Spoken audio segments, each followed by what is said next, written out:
Muga-muga saka pagelaran iki iso menginspirasi ya budayane, terus kanca-kanca SMK Pangudi Luhur Muntilan bisa semangat anggenipun nggayuh impianipun masing-masing menjadi orang sukses semua.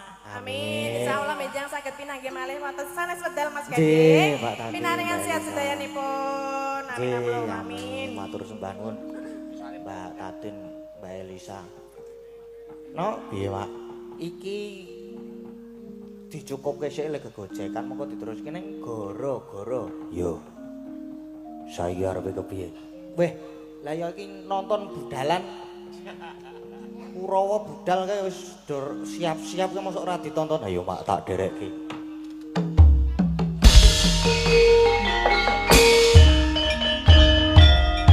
Kubura Surabaya rupo tanpa sigra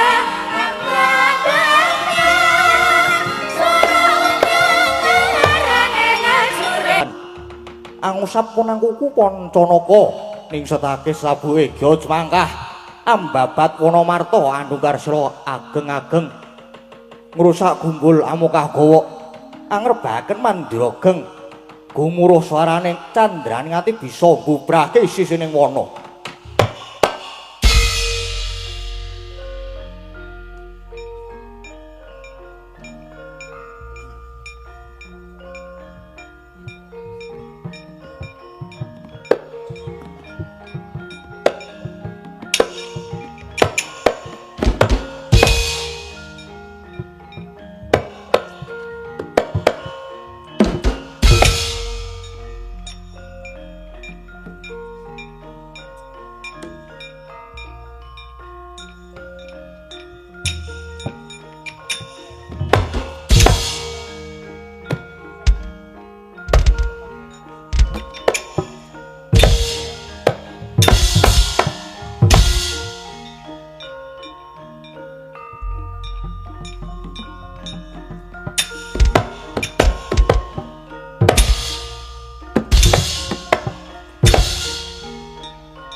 banjur lagune angin gugur anggrane kuno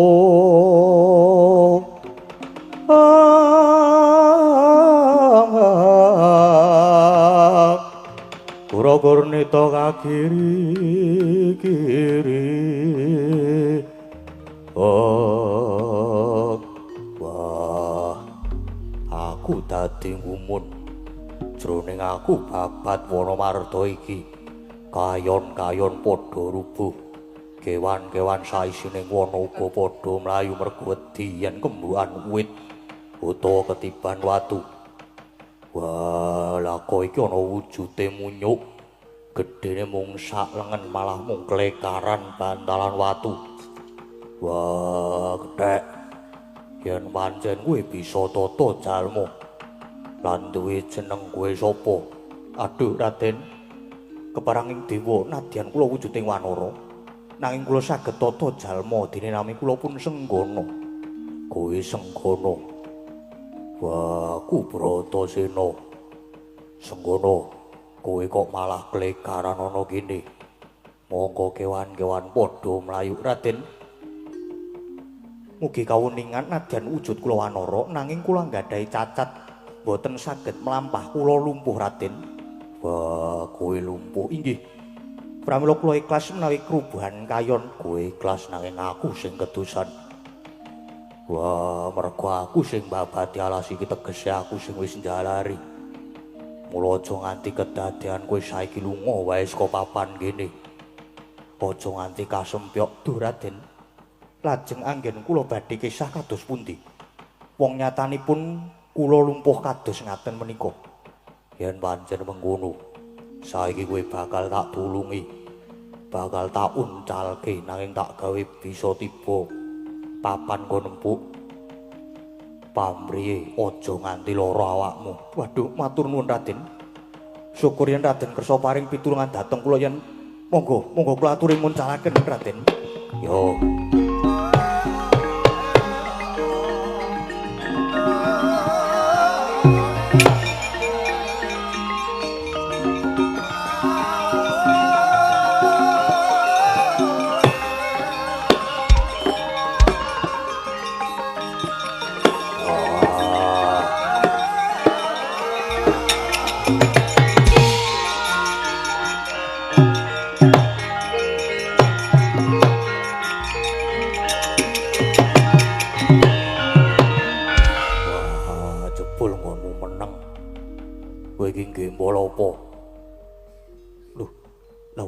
Raden, kowe aja pamer karo Bratasena.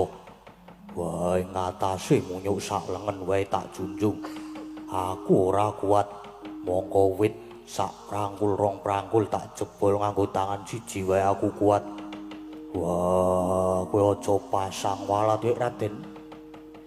Kula menika namung munyuk alasan kok pasang walat. Wah, aja pamer.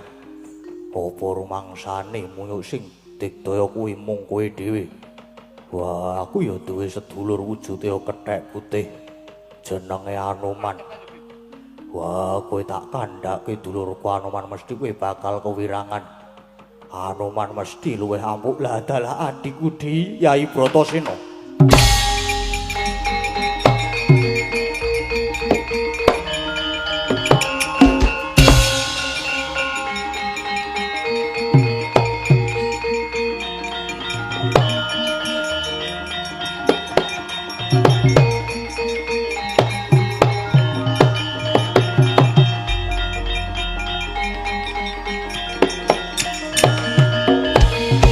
Jagat Dewa Bathara Hyang Rama dewaku. Ya dalah bareng pun kakang ngrangkul marang si Adi. Aku kok mbok kipati aku kok mbok sampluk iki. Wah, salahe kowe ngaku-ngaku. Aku iki jare adimu. Lho, lah pancen sliramu kuwi adikku mergo sliramu mau nyebut yen to duwe dulur lanang wujude kethek putih jenenge Anoman. Yo, jenenge Anoman. Kowe ya kethek putih ning jenengmu Senggana. Lho piye to? Senggana ki ya Anoman, Anoman ya Senggana. Kuwi jenengku kabeh. Merga jenengku ki akeh Anoman, Senggana, Rama, Dayapati, Maruti, Anjani Putra. Kowe adikku ya, Di, kowe sedulurku nunggal Bayu. Adikku Bratasena. Wah, aku durung percaya. Pancene kowe munyuk putih. Nanging yen Anoman ki wujude gagah gedhe kaya aku iki. Ora kaya kowe. Munyuk mung sak lengen. Oh, kowe kepengin ngerti wujude Anoman sing gedhe to? Wah. Yen pancen kowe iso mujud Anoman sing gedhe, aku lagi percaya. Oh, ngono. Yen ngono iki sawangen Bratasena.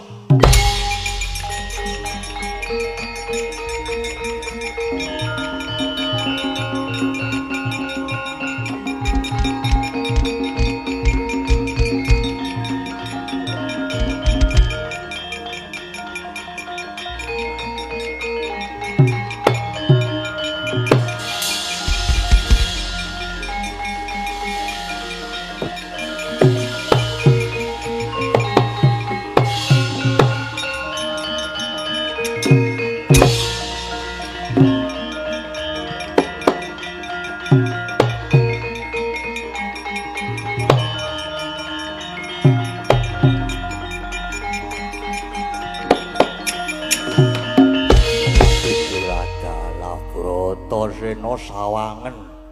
Anoman wis gedhe saiki. Wah, iso gedhe jebul. Yo, merga gedhe karo cilik kowe manut kebutuhan. Nek biasa yo aku cilik, nek muni kurda yo terus gedhe ngene iki. Piye? Wah, yo aku wis percaya nek kowe Anoman bali yo wujudmu mau.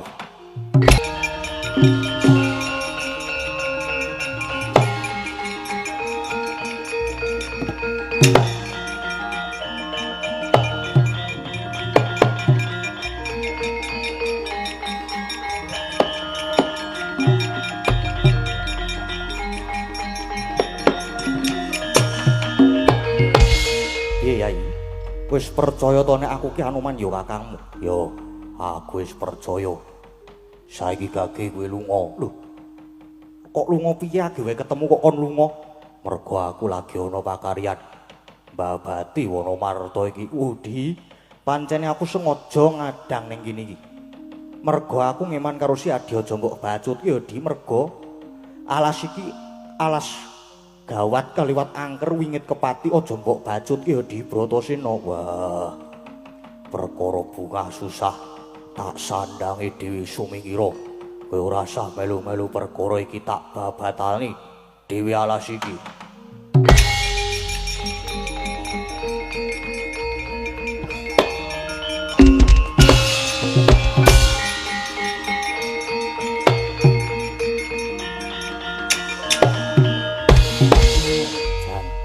Bratasena nek duwe tekad kaya Gunung Waja ya. Nadyan kepiye wae, naden aku wis digajul. Kowe tetep sedulurku nunggal Bayu, mula nek ana bot karepotane, Anoman kudu ngewangi tak ewangi ya Di Bratasena.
Bawana Gana Margana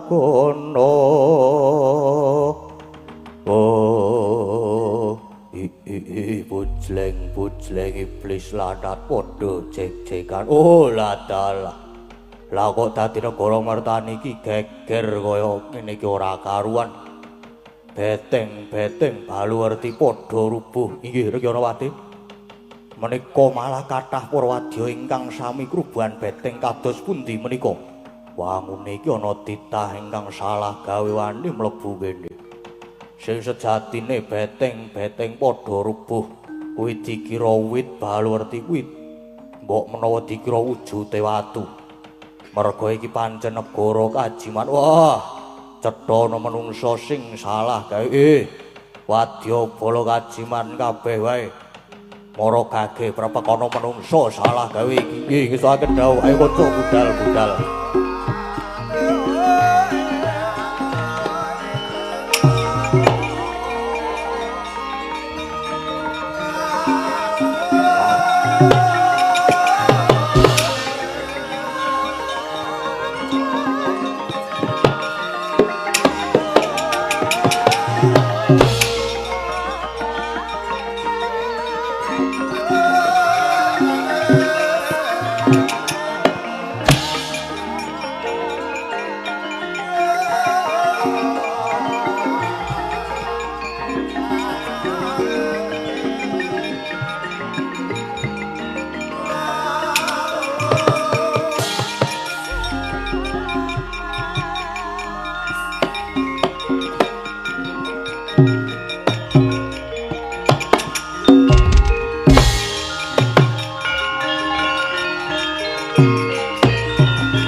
Dongeng enthek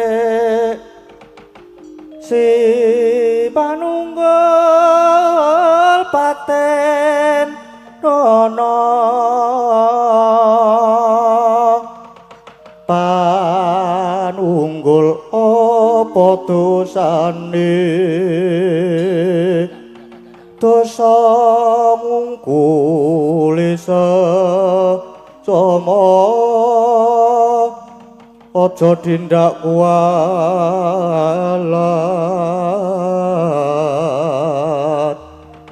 lah iya bener kanamu lali sumber katiwasan dalah gawe rusak papan dunungku tak kira ya menungso jebul mung wujude kethek putih. Yen pancen kowe munyuk bisa omong lan duwe jeneng, kangge aku kok wis sapa? Takon nglawan aku.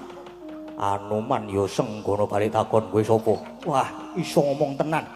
Jeneng Anoman ya aku tumenggung Pamegat Rikma. Munyuk Anoman. Kowe wis cetha gawe rusak papan dunungku ayo. Manuta kowe tak bondo tak aturke ratu Gustiku sing gawe rusak yektine dudu aku. Nanging aku ya mung sadurma ngewangi sedulurku nggone babat Wonomarta. Wah, tenan. Ngertine papan iki dikira alas, ngerti ya? Yen sejatine iki negara kajiman, ya iki negara mertani, mbuh ora idep. Bakune iki alas bakal dibabadi kuyasa negara munyuk elek. Manuta tak bondo yen pancen iso. Bondo bandan Anoman. Budya tak sembadani munyuk elek kakehan wus. Tiban tangan pecah sirahmu Sinolena Prabing Lampus Pamegat Rikma.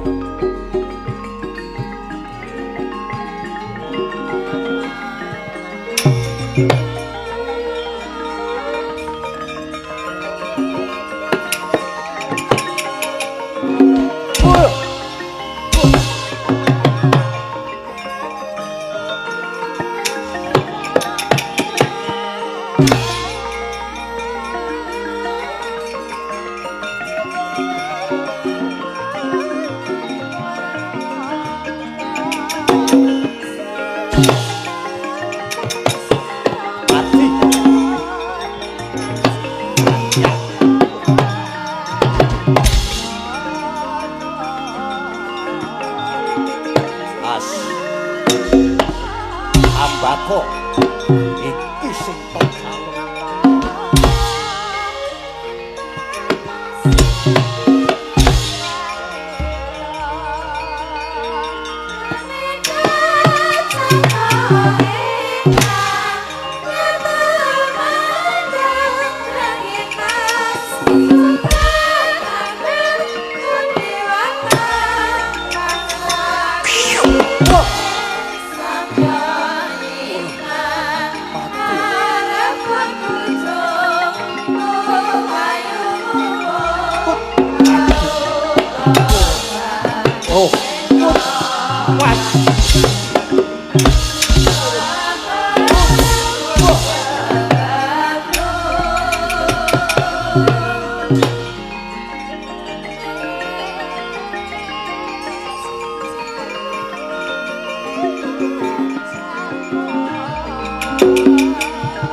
Godo siramu.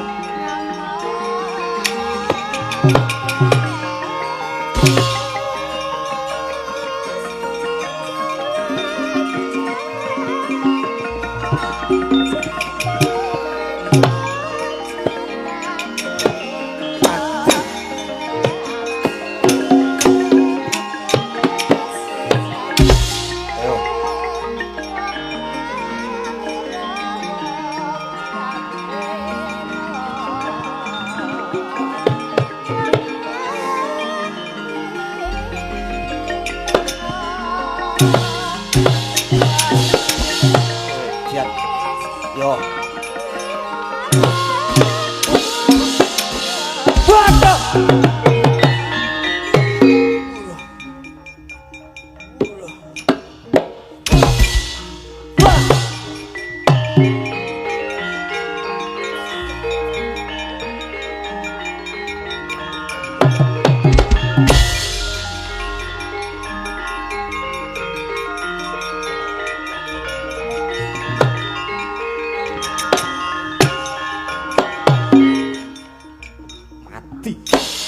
Cocok juga, udan itu mbak.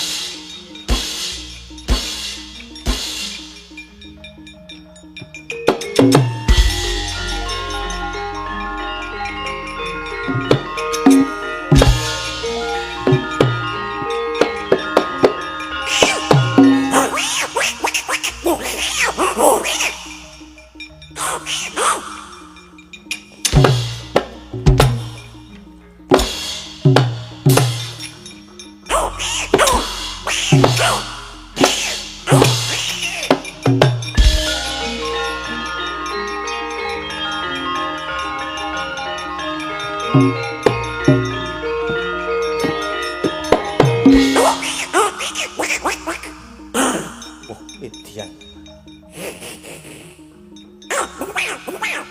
Wah, Edian munyuk candak.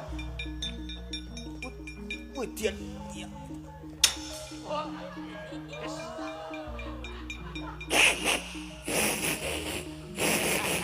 Ngece.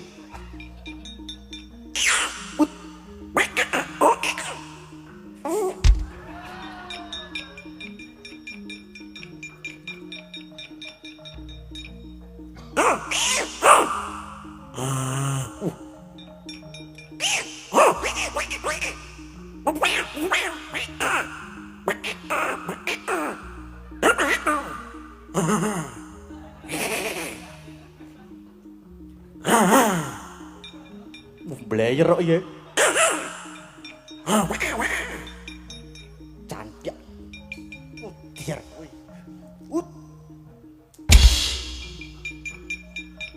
Mbok elok iki. Semangat Kang Warjo.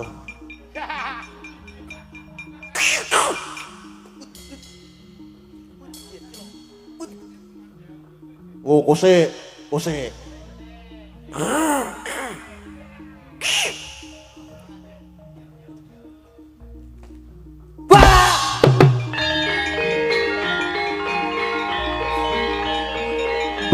Ayo maju.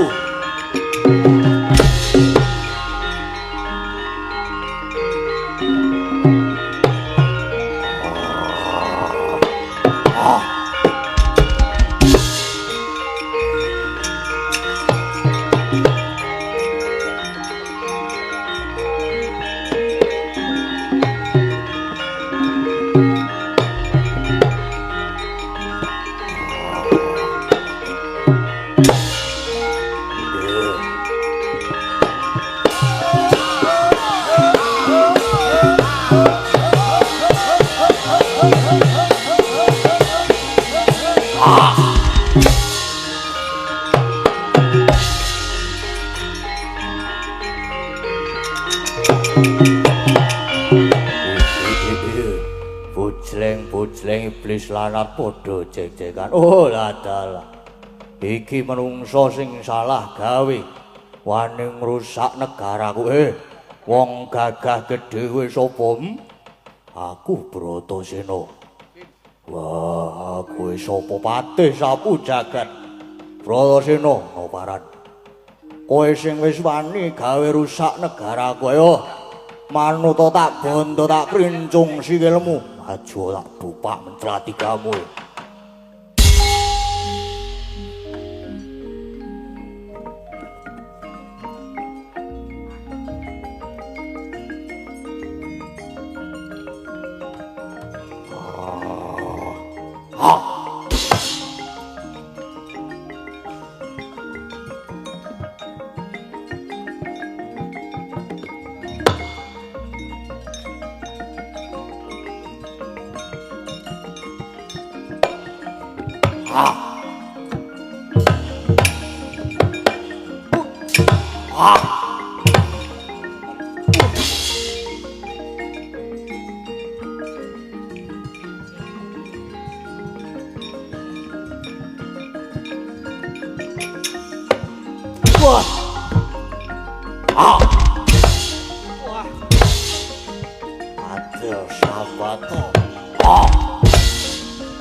Papan dunungku jebul ora bisa disangga eneng Bratasena iki ya ning aja girang-girang gemuyu Bratasena tamparana Jalasutra tampar kencana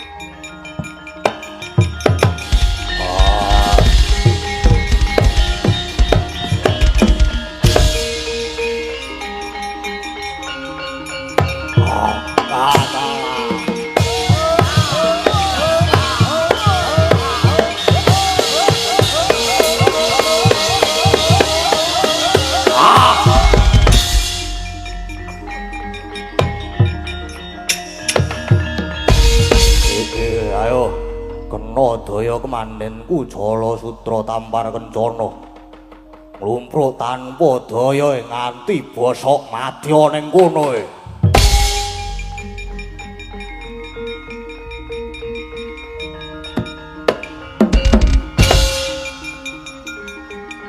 Wah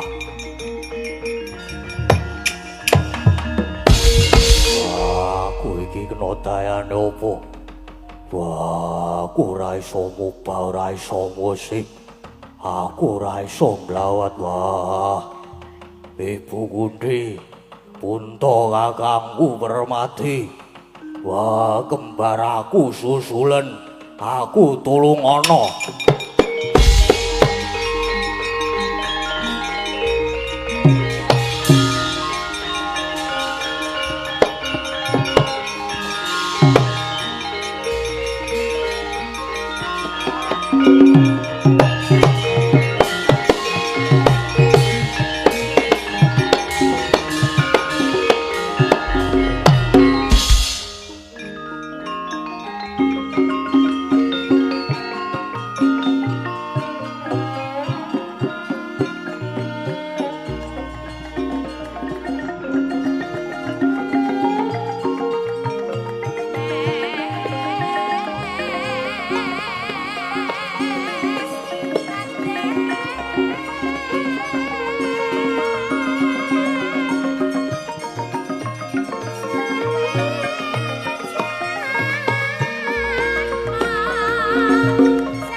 saya dalu aras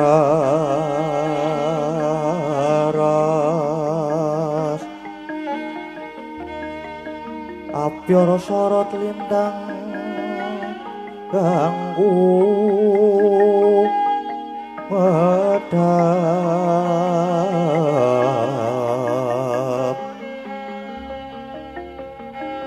titi sonya madya ratri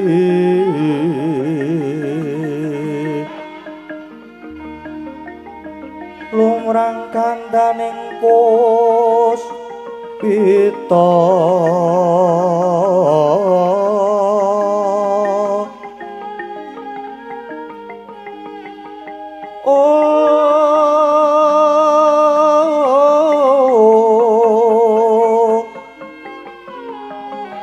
karanggewan putyanira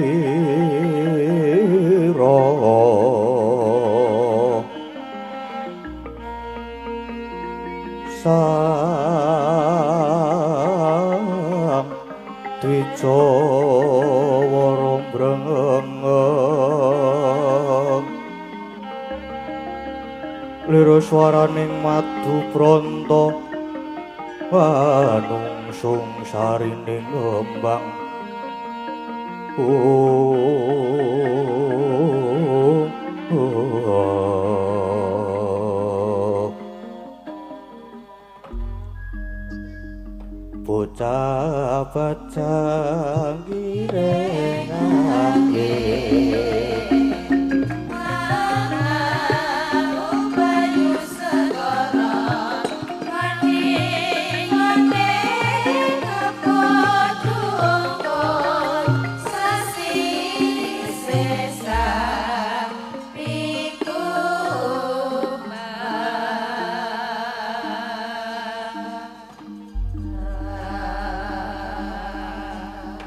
Siruping Sang Hyang Arga gumantos ing dalu jroning ratri dereng wonten ingkang kacarita. Namung Sang Hyang Pertagapati ingkang jembrul saking Brang Wetan nadyan kelingan megarsa gunung-gunung parandene bisa merbawani jagat raya. Dupi tata sing kamantian dewasane nang wau kawusa wancine wis ngancik gara-gara eka bumi dwi sawah tri gunung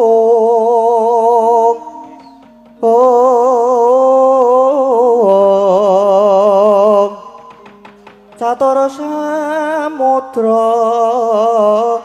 Pancataru sabangunan Om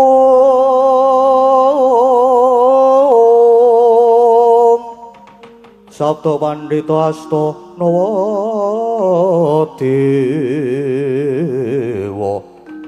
Nawadewa Dasa Ratu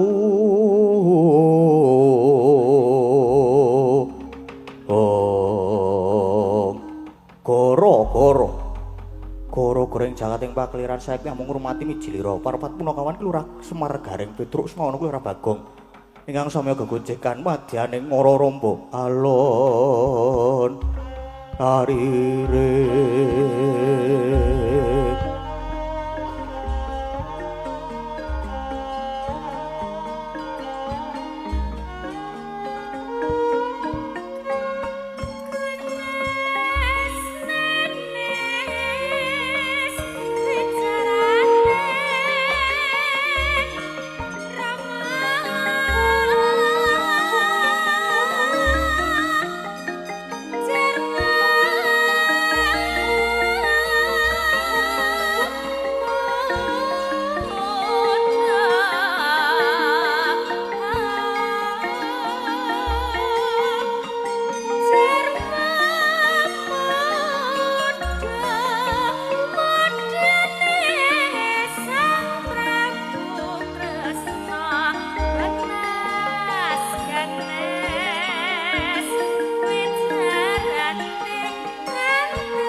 Gara-gara heeh.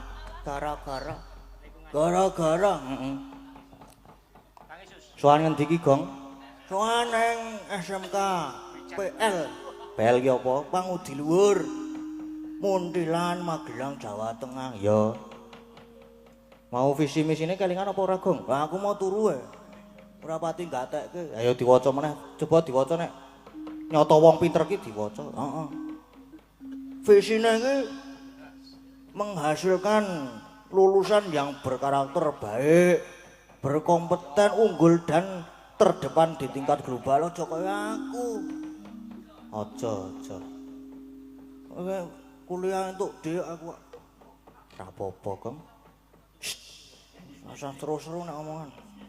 Misine apa, Gong? Misine ki mendampingi peserta didik dalam menerapkan nilai-nilai karakter yang baik dan berlandaskan Allah adalah kasih. Ya. Ana 5 apa 4 ding, Gong? Diwaca kabeh kok, Gong. Heeh, iki terus sing nomor 2 mendampingi peserta didik menguasai kompetensi sesuai bidangnya agar dapat mengaplikasikannya dalam kehidupan maupun untuk studi lanjut. Ya. Terus ana apa neh, Gong? Mendampingi peserta didik untuk berprestasi unggul dan terdepan agar menguasai kompetensi sesuai dengan perkembangan zaman. Ya. Terus mengupayakan sarana dan prasarana serta unit produksi sesuai perkembangan zaman. Ya, terus iki SMK Pangudi Luhur kene iki ana 4 program keahlian. Apa wae, Gong? Nek nyoto wong pinter kuwi lang ngejak ya. Teknik furnitur. Teknik furnitur iki apa? Furnitur iki kaya perlengkapan rumah. Kuwi engko ana lawang, ana jumbo, ana kompor. Uduh, wah kuwi peralatane apa? Ana ya bangsane nggon meja, kursi, terus lemari, amben ngono kuwi lho. Ya, terus apa neh, Gong? Desain permodelan dan informasi bangunan. Kuwi ngopo kuwi? Ngopo ya kira-kira ya? Permodelan kuwi dadi model ngono apa ya? Ora ngerti aku, Gong, kowe sing ngerti kok. Wah, apa ya? Permodelan kuwi apa kaya nggon majalah-majalah kae apa ya? Majalah sing apa? Sing kae lho. Gambar, desain kuwi ngono-ngono kuwi lah intine. Ya, arsitek pribadi. Kayak asisten Ding. Lali ya kan. Terus apa neh, Gong? Isi ana teknik otomotif. Otomotif ki apa? Kendaraan. Ngawur. Ya bener, Ding. Bener. Kaya engko kuwi zamane kuwi lho, kok zamane to? Nggon otomotif lah kira sing dienggo wirawiri ngono. Aku kuwi ora pati paham ya. Ayo, terus ana apa neh? Teknik mesin. Mesin ki kaya nggon mesin kapal terus pokoke ya nggon mesin burap. Burap ki apa burap? Burap ki kae lho, bolongan piston digedhekke. Terus sak pistone melu gedhe. Jenenge burap kuwi digedhekke ora ana sing burap kok dicilikke. Ya nek dicilikke apa jenenge? Bordon BUREDUWN. Ya, apa meneh, Gong? Aku wis mung 4 kok. Tulisane kuwi 4 program keahlian. Ya. Bener, wong pinter tenan kok Bagong kuwi pinter ana tekse kok. Mbok ora ana tekse ya bluk. Ya. Apa meneh? Sing kira-kira penting di waca meneh, Gong. Dibaleni meneh, heeh. Apa meneh ya kira-kira ya? Nah, Bagong ki nek tekone kok ngono ki nyandak, Truk. Kowe nek ora ana teke ra nyandak wong cah iki. Wong cah bluk kok iki kok. Lah iya ya ora apa-apa jenenge wong sinau ya. Sinau ki saka sing maune ora iso dadi saya ora iso. Dadi saya iso. Jenenge wong sinau ki alon-alon. Ya. Kaya awake dhewe iki, karo tahap sinau, tahap pembelajaran. Mulane iki nek apa jenenge kathah lupute iki nyuwun pangapunten. Lah iya makane ya piye ya? sesasi ra ono apa-apa, ra ono kegiatan ki. Poso ya aku wingi blas ora bolong lho. Kowe kuwi Lha iya ya. Blas ora bolong lho aku poso ki. Mergane ra poso. Kaya Bagong barang kuwi. Poso kowe Gong wingi Gong? Ora. Aku ora tau mokel kok aku wong tertib.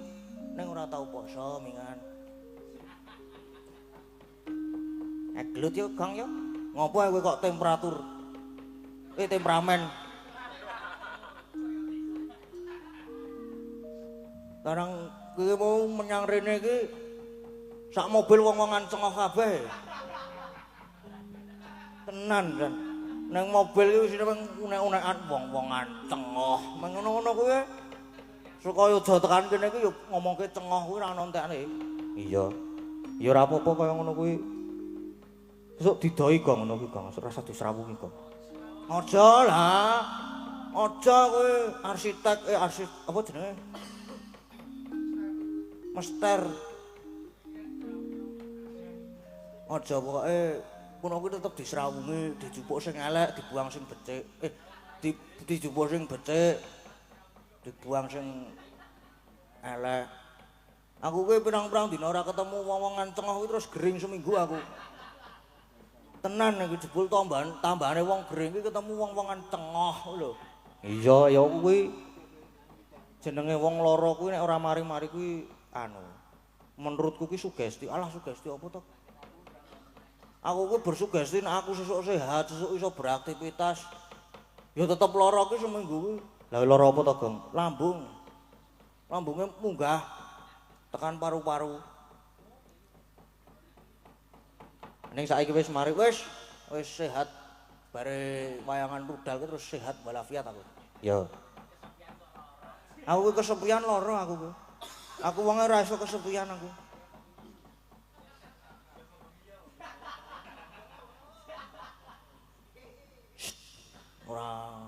Ora seru-seru nek ngomongke kuwi. Engko nang isor WA bangsa. Beres nek karo aku kuwi. Sawalan. Minangkani pambudutan Gong. Nek mau durung dipinangkani sing ana akeh po ya. 3 apa 2 ya, Bang. Alon-alon Gong. Ki engko jam 2:30 harus tancap kayon. Ya. Ki bar iki lagu-lagu sik tak tilakane apa wae to mau ki aku lali ya. Ana endi mau? Kopi wengi, kamu pun digantos wau. Sing niki muga nyawiji niki digantos kan, soalé dereng pemanasan. Terus ana iki karo tembang kangen. Ya karo tembang kangen kuwi, Gong. Arep sing endi sik, Gong? Manut. Kowe arep minangkani sing tembang kangen apa sing iki mau sing muga nyawiji diganti. Ya aku manut kowe, Gong. Wah, lah aja manut aku. Aku ki wong ra iso digugu kok dinut. Menengo to kowe? Ya manut Kang Gareng sing paling tuwa. Nah, ngono kuwi lah ya malah. Aku ki ya. Aku nek ora sapa ya? Tembang kangen ki engko sik lah. Sing nyawiji kuwi diganti sing alus-alus. Ya mene iki nek langsung di nek tembang sing apa jenenge grumbyang-grumbyang ki ora nges. Iya, ya arep diganti apa? Diganti ular kambang. Wah, nyamleng iki engko Kang. Iya aku nek alus-alusan mau aku. Sing kepareng nyekar sapa? Aku nek ular kambang ki sapa ya? Bu Wahyu. Bu Watu wis nek kon nguler kambang jan asik menanyes. Ya. Di nganu Gong, diganu Gong. Di apa jenenge? Disapa, heeh. Durung Buah tuh, anu buah yu. Nggih, Sugeng dalu. dalem. Sugeng dalu, Pak Dalam. Sugeng Mas dalu. Dalam. Kok buatu pripun to? Pripun? Kok watu pripun to? Jenenge typo ki. Kleru ngomong ki typo. Oh, typo. Heeh. Ngomong nggih iso typo to? Iso wae. Aku ngomongan nganggo autocorrect keyboard barang iso kok. Oke, siap. Dalem, Mas, pripun? Apa jenenge mau? Apa kuwi ular kambang? Nggih. Nggih, ular kambang tinggo tombo capek. Heeh. Adep kono, Gong. Oh, aku nak madhep kono. Menikmati ya padhiake. Mangga ku Wahyu. Becik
Liar-liar tenan. Heeh. Saiki lagu kedua. Yo, apa Gong? Ayo kowe sik no. Sing kira-kira ki ana dangdute ning tipis-tipis. Heeh, engko baganku rock metal. Yo. Neng nek apa jenenge ana dangdute tipis-tipis ngono ki kudune iki duet. Duet iki penak iki, Gong. Heeh. Duet apa arepan? Wah, ya sik engko manut gampang kok tak milih ya. Sing penting duet sik, golek sing lanang karo sing wedok dadekke siji. Nah. Sapa sing lanang sapa, sing wedok sapa? Sing lanang ku ya gandeng iki mau sore iki sing nyimping iki kakangku lanang. Mau limbukan wis nglungani wedi dideke to saiki gara-gara malah ora nglungani. Iki sing nyimping iso rapi ning koyo ngono kuwi nek ora kakangku gadang iki. Ayo. Ayo kon ngadeg. Lah kaya iki nek ngadeg iki bendina san. Wis kerep nek ngadeg kok kaya iki. Ngadeg tok ning ora kelakon. Ora opo to Gong ngomong napa mbuh. Nek tetep kudu kon jumeneng. Ha iya no. Ora ketang apa bawa apa duit ora apa-apa wis sing bawa engko Mas Gadang engko sing nyanyi sing engko dipilih. Yo. Mas Gadang Prasetyo. Siap duet? Siap, oke. Wis rasa nganggo spot wis apik tenan. Monggo Mas Gadang, katuran jumeneng Mas Gadang. Wis rasa nganggo spot ngono. Sepotane gupak gupak gupak gupak gupak gupak gupak gupak gupak gupak gupak gupak gupak gupak ayo wije ayo wije ayo wije ayo wije sampai